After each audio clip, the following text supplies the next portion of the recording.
नमस्कार, welcome to inside study forum.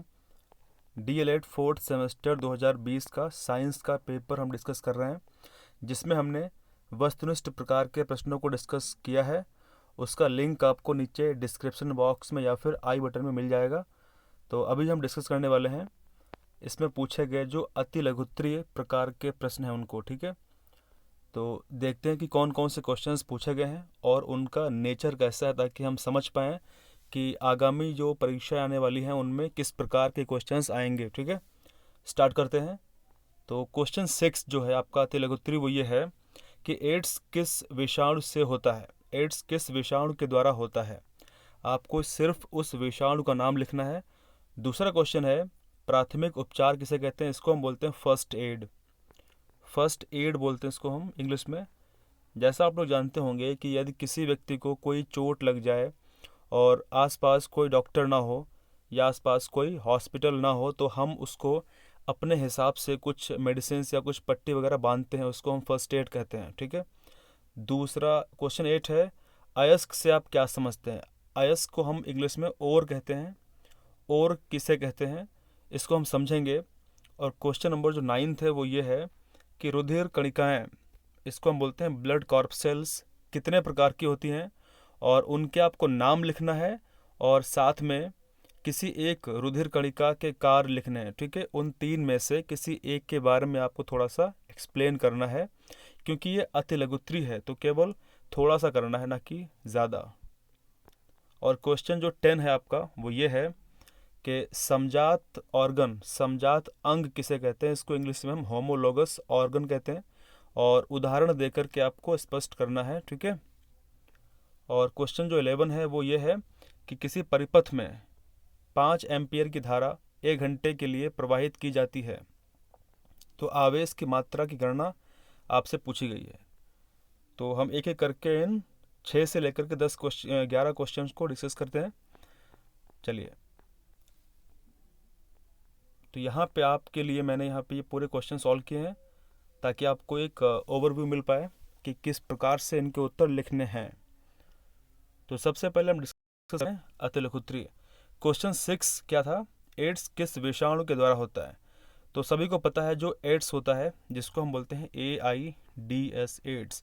Ads का मतलब क्या होता है, एक्वायर्ड इम्यूनो डेफिशिएंसी सिंड्रोम। ठीक है, यानी एक ऐसी बीमारी जो हमारे शरीर की रोग प्रतिरोध क्षमता को कम कर देती है और जिससे शरीर में जो अदर कोई बीमारी होती है, अगर मान लीजिए किसी व्यक्ति को एड्स है और उस व्यक्ति को जुखाम हो गया है या फिर टीबी या फिर टाइफाइड, यानी एड्स वाले रोगी को यदि कोई और बीमारी हो गई है तो उस बीमारी की वजह से वो व्यक्ति मर सकता है। ठीक है, यानी एड्स होने पर उसकी बॉडी में रोगों से फाइट करने की जो क्षमता होती है वो ख़त्म हो जाती है और इससे जो रोगी है बहुत ही कमज़ोर हो जाता है और रोगी मर भी सकता है अगर मेडिसिन नहीं खाई तो हम देखते हैं इसका आंसर क्या हो सकता है। तो आप यहाँ पे सिर्फ लिखिए उसका नाम। ठीक है, कि एड्स जो है वो किस विषाणु से होता है। तो यहाँ पे लिखा हुआ है जो एड्स HIV यानी ह्यूमन इम्यूनो डेफिशिएंसी वायरस द्वारा होता है। यह एक RNA वायरस है। ठीक है, तो बस केवल आपको इतना अगर आप लिख देते तो आपको मार्क्स मिल जाते हैं। कौन सा वायरस है, HIV। इसका मतलब क्या होता है, ह्यूमन इम्यूनो डेफिशिएंसी वायरस, और ये एक RNA वायरस होता है। जैसा हम जानते हैं कि हमारे कोई भी सेल हो, फिलहाल ये जो वायरस होते हैं, विषाणु होते हैं, ये कोई कोशिका नहीं होते हैं। ठीक है, एक चीज़ आप यहाँ पे समझिए, अगर हम बात करते हैं सेल की, जब भी हम लोग बात करते हैं सेल की, कोशिका की, तो कोशिका की बात करते हैं तो वहाँ पे बैक्टीरिया आता है, फंजाई आता है, प्रोटोजोआ आता है, ठीक है, एल्गी वगैरह आते हैं, लेकिन वहाँ पे वायरस नहीं आता है। क्यों? क्योंकि वायरस कोई एक डिफाइंड, कोई एक निश्चित कोशिका नहीं होती है। कोशिका अगर होगी तो वो हर जगह जीवित होनी चाहिए। जैसे मान लीजिए बैक्टीरिया हमारे हाथों पे हैं, हमारे मोबाइल फ़ोन की डिस्प्ले पे बैक्टीरिया ढेर सारे हैं, तो वो जीवित हैं, तो वो सेल है। बाकी जो अगर वायरस कहीं पे पड़ा हुआ है तो डेड है। कब तक?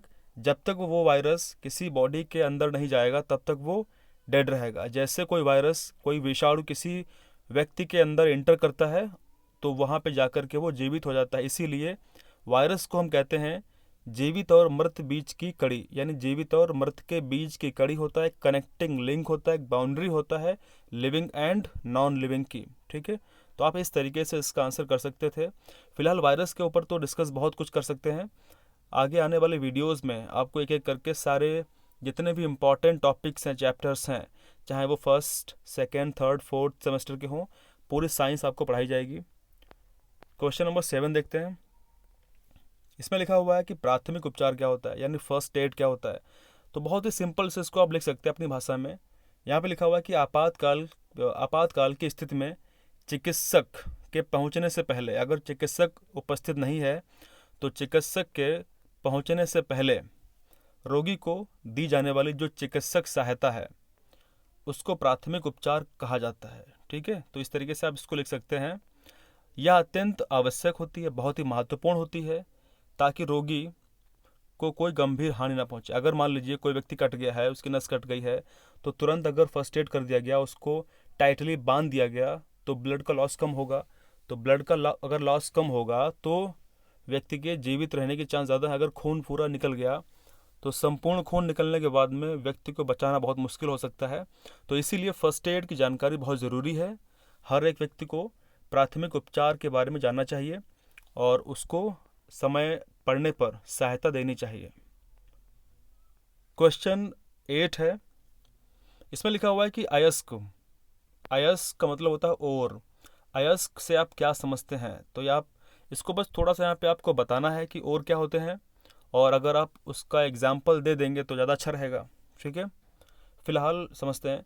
अयस्क प्राकृतिक रूप से चट्टानों अथवा तलछट, यानी सेडिमेंट कहते हैं, तलछट से प्राप्त किया जाता है।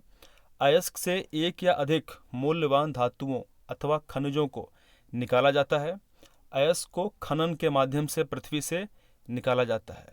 जैसे मान लीजिए, अगर हम समझें इसको थोड़ा सा व्यवहारिक तरीके से, मान लीजिए कोई चट्टान है, कोई रॉक है, ठीक है, या फिर कहीं पे हमने माइनिंग करी है, नीचे खुदाई करी है, और वहाँ की जो मिट्टी है, जो तलछट है वहाँ का, तो उसमें इनके अंदर ओर हो सकते हैं, यानी इनके अंदर अयस्क हो सकते हैं।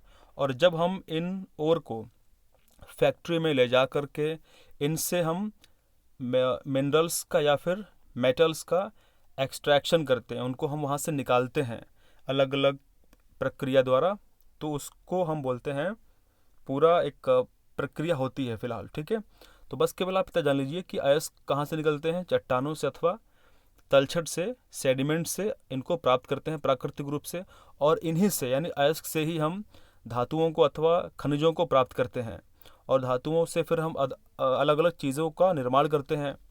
ठीक है, तो यहाँ पे कुछ मैंने एग्जाम्पल यहाँ पे दिया हुआ है। जैसे मान लीजिए अगर हम लोहे की बात करें, तो लोहा क्या है? एक धातु है। ठीक है, लोहा एक मेटल है। लोहा कहाँ से प्राप्त करते हैं? तो लोहा ऐसा नहीं कि हमने अगर मिट्टी खोदी और मिट्टी खोदने पे हमें लोहा मिल गया, ऐसा नहीं होता है। हमको लोहा किस रूप में मिलेगा? हमको जब भी हम किसी चट्टान को तोड़ेंगे या फिर किसी चीज़ को हम मिट्टी को खोदेंगे, तो वहाँ पे जो तलछट होगा उसमें लोहा जो है वो एक अयस्क के रूप में उपस्थित है। बस हमको उस अयस्क से लोहे को प्राप्त करना है। तो लोहा किस किस अयस्क में हो सकता है, यानी लोहे के कौन कौन से अयस्क हैं? तो एक है हेमेटाइट, दूसरा है मैग्नेटाइट, तीसरा है लेमोनाइट, चौथा है सिडेराइट। तो लोहा जो है वो हेमेटाइट, मैग्नेटाइट, लेमोनाइट, सिडेराइट आदि अयस्क से प्राप्त हो सकता है और होता है। तो आप इस तरीके से इसको आंसर करे होंगे, आप लोगों ने इसका आंसर इस तरीके से किया होगा। बाकी बहुत सारे जो धातुएं हैं उन सबके अयस्क होते हैं, यानी धातुओं को बिल्कुल कर सकते हैं, हम उनको अयस्क के रूप में प्राप्त करते हैं और फिर बाद में उनके अपने हिसाब से होगा। क्वेश्चन नंबर 9 में क्या लिखा हुआ है? 9 में लिखा हुआ है कि रुधिर कणिकाएं कितने प्रकार की होती हैं, उनके नाम तथा किसी एक रुधिर कणिका के कार्य आपको लिखने हैं। तो इस क्वेश्चन को हम कैसे कर सकते थे? सबसे पहले आपको सिर्फ जितना पूछा है वो करिए। ठीक है, रुधिर कणिकाएं 3 प्रकार की होती हैं। कौन कौन सी होती हैं? लाल रुधिर कणिका, श्वेत रुधिर कणिका और बिंबाणु यानी प्लेटलेट्स, यानी आरबीसी, डब्ल्यूबीसी, प्लेटलेट्स। तो आपको इन तीनों में से किसी एक को एक्सप्लेन करना है, थोड़ा सा कार्य उनके कौन कौन से हो सकते हैं वो बताने हैं। तो यहाँ पे मैंने लिया है आरबीसी। तो आरबीसी के कार्य आपको लिखने हैं, बहुत से कार्य इसके होते हैं इंपॉर्टेंट, जिसमें से हम 2 पॉइंट केवल आपको लिखने थे या फिर 1 पॉइंट, ठीक है, क्योंकि क्वेश्चन जो है वो अति लघुत्तरीय में है तो ज़्यादा आपको डिटेल में नहीं लिखना है। फेफड़े में, तो इसका जो पहला पॉइंट है, फंक्शन क्या है, कार्य क्या है, वो ये है कि फेफड़ों में आने वाली जो ऑक्सीजन है उसको पूरे शरीर में, संपूर्ण शरीर में, पूरी बॉडी में पहुंचाती है। कौन? आरबीसी, जिससे प्रत्येक ऊतक, प्रत्येक टिश्यू तक ऑक्सीजन पहुंचती है और सारे जो टिश्यू होते हैं वो सही तरीके से फंक्शन कर पाते हैं, कार्य कर पाते हैं। अगर मान लीजिए किसी व्यक्ति का ये हाथ है, ठीक है, अगर यहाँ पे मैं कस के बांध देता हूँ किसी रस्सी से, किसी धागे से, तो ब्लड का फ्लो नहीं होगा, यानी ब्लड जो है वो आरबीसीज, डब्ल्यूबीसीज, प्लेटलेट्स, यानी जो रक्त कणिकाएं हैं, खासकर आरबीसी की बात यहाँ पे हम कर रहे हैं, तो ये वो आगे नहीं जब पहुँचेंगी तब उन आरबीसी में क्या है, आरबीसी में ऑक्सीजन है। जब वो नहीं पहुँचेगा तब टिश्यूज़ के पास ऑक्सीजन नहीं होगा और टिश्यूज़ धीरे धीरे फंक्शन करना बंद कर देंगे। तो इसीलिए ऊतकों तक O2 का पहुंचना बहुत ज़रूरी होता है ताकि ऊतक सही तरीके से कार्य करते रहें। जैसा हम जानते हैं कि ऊतक करते क्या हैं, जैसे सपोज सबसे पहले हम बात करते हैं कोशिका की। कोशिका हमारे जीवन की जो सबसे छोटी सरलतम इकाई होती है, जो हमारे शरीर की जो संरचनात्मक एवं क्रियात्मक इकाई होती है उसको हम कोशिका कहते हैं, जिसकी खोज रॉबर्ट हुक द्वारा 1665 ईस्वी में की गई थी। और कोशिका के अंदर क्या अगर हम बात करें तो न्यूक्लियस यानी केंद्रक होता है, जिसको रॉबर्ट ब्राउन ने खोजा था। और फिलहाल इसके अंदर माइटोकॉन्ड्रिया, गोल्जी बॉडीज़, बहुत चीज़ें होती हैं, उनको हम विस्तार से बात करेंगे एक चैप्टर में। यहाँ पे कोशिका जो होती हैं वो टिश्यू का निर्माण करती हैं, यानी ऊतक को बनाती हैं, ठीक है। और जो ऊतक होता है, टिश्यू, वो बनाता है किसको? ऑर्गन को बनाता है। ऑर्गन से क्या बनती है?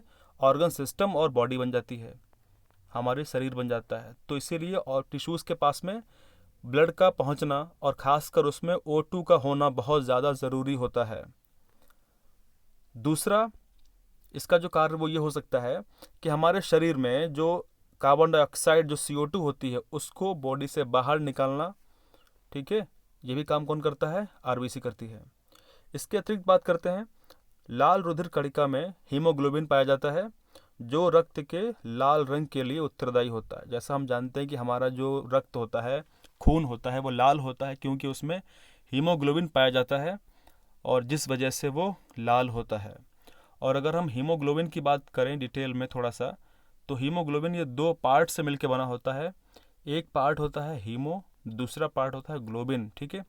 जो हीमो पार्ट होता है वो बना होता है हीम से मिलकर के, और हीम का मतलब होता है एक वर्णक, एक पिगमेंट होता है। ग्लोबिन एक प्रोटीन पार्ट होता है, ठीक है। और हीम के पास में ही लोहा होता है, यानी आयरन होता है। अगर आपसे क्वेश्चन पूछता है एग्जाम में कि आयरन किसके पास होता है, तो आरबीसी के पास, हीमोग्लोबिन के पास और वहाँ पे हीम के पास होता है। क्वेश्चन नंबर 10 की बात करते हैं। क्वेश्चन 10 में लिखा हुआ है समजात अंग किसे कहते हैं? उदाहरण सहित आपको स्पष्ट करना है, ठीक है। समजात अंग यानी होमोलोगस ऑर्गन। बहुत ही सिंपल इसको हम समझेंगे। समजात अंग वे अंग होते हैं जो उत्पत्ति एवं संरचना, यानी जो उसका जो बेसिक आधार होता है, जो आधारभूत उनका ढांचा होता है, वो सेम होता है। तो जो बेसिक, जो उत्पत्ति एवं संरचना में समान होते हैं, लेकिन उनके जो कार्य होते हैं, जो फंक्शन करते हैं, वो अलग अलग करते हैं, ठीक है। जैसे सपोज इसका उदाहरण क्या हो सकता है? इसका एग्जाम्पल हो सकता है कि चमगादड़ के जो पंख होते हैं वो उड़ने के लिए इस्तेमाल करता है, ठीक है। और मनुष्य के जो हाथ होते हैं वो वस्तुओं को पकड़ने के लिए इस्तेमाल करते हैं। अब इनके फंक्शन अलग अलग हैं। चमगादड़ उनसे उड़ता है, मनुष्य उनको अलग अलग वस्तुओं को पकड़ने में इस्तेमाल करता है, लेकिन उनकी जो उत्पत्ति है और जो स्ट्रक्चर है, संरचना है, यानी इनका जो आधार था वो एक ही है। ऐसे बहुत से एग्जाम्पल यहाँ पे हम लिख सकते हैं। तो ये थे क्वेश्चंस, और हम बात करते हैं क्वेश्चन नंबर 11 की। आपको मैं एक बार दिखाता हूँ क्वेश्चन 11 क्या था, ठीक है, ताकि आप अच्छे से कनेक्ट कर पाएँ। तो क्वेश्चन 11 में लिखा हुआ है किसी परिपथ में 5 एम्पियर, किसी परिपथ में 5 एम्पियर। तो एम्पियर को हम एम्पियर क्या होता है? ए होता है, ए फॉर एम्पियर, ठीक है, यानी विद्युत धारा। तो 5 एम्पियर की धारा 1 घंटे में प्रवाहित होती है। तो आवेश की मात्रा की आपको आवेश पूछा। आवेश का मतलब होता है यहाँ पे चार्ज, और चार्ज का मतलब यहाँ होता है क्यू पूछा, ठीक है। आपको क्यू यहाँ पे ध्यान रखना है, क्यू निकालना है। तो इसको सॉल्व करते हैं। आप यहाँ पे जो नंबर्स हैं वो ध्यान रखिए। 5 एम्पियर है और 1 घंटा है और आवेश पूछा है। अब आप यहाँ पे आ जाइए। तो यहाँ पे हम इसको समझते सॉल्व करते हैं। अब यहाँ पे इसका फार्मूला हम यूज़ करेंगे। आई इक्वल टू क्या होता है, आई इक्वल टू होता है क्यू अपॉन टी, ये फार्मूला है। आई का मतलब होता है इलेक्ट्रिसिटी, ठीक है, यानी इलेक्ट्रिक करंट, जो विद्युत धारा होती है उसको हम आई बोलते हैं। आई, तो I equal to Q upon T. अगर हमको आई निकालना है, ठीक है, तो हमको आवेश पता होना चाहिए और जो है हमारा जो टाइम है वो पता होना चाहिए। तो ये फार्मूला होता है। तो यहाँ पे हमें निकालना है क्यू, क्यू का मतलब आवेश, हमको आवेश की गणना करनी है। जहाँ पे आपको आई दिया गया है, तो आई कितना दिया गया है, आई वहाँ पे दिया गया था 5। तो यहाँ पे आप, तो इसका फार्मूला कैसे बनेगा, Q equal to I into T बन जाएगा फार्मूला, क्योंकि हमको क्यू जो है वो पूछना है, ठीक है। तो आई की वैल्यू पुट कर देंगे। आई कितना था, 5 एम्पियर था, ठीक है। और टाइम कितना था, टाइम हमारे पास था 1 घंटे का, 1 घंटा। अब क्योंकि हम इसको इसकी यूनिट में बात करेंगे, इसकी इकाई में बात करेंगे, तो टाइम की इकाई क्या होती है, सेकंड होती है। तो 1 घंटे में कितने सेकंड होंगे, 3600 सेकंड होंगे, ठीक है। जैसा हम जानते हैं कि 1 घंटे में 60 मिनट होंगे, और 60 मिनट जो है वो इसको करेंगे मल्टीप्लाई कितने से, हम 60 से, क्योंकि 1 मिनट में कितने सेकंड होते हैं, 60 सेकंड होते हैं। तो 3600 सेकंड हमारे पास आ गए। तो 5 इंटू 3600 कितना आंसर आएगा, 18,000 ये कुलाम आएगा, ठीक है, कुलाम।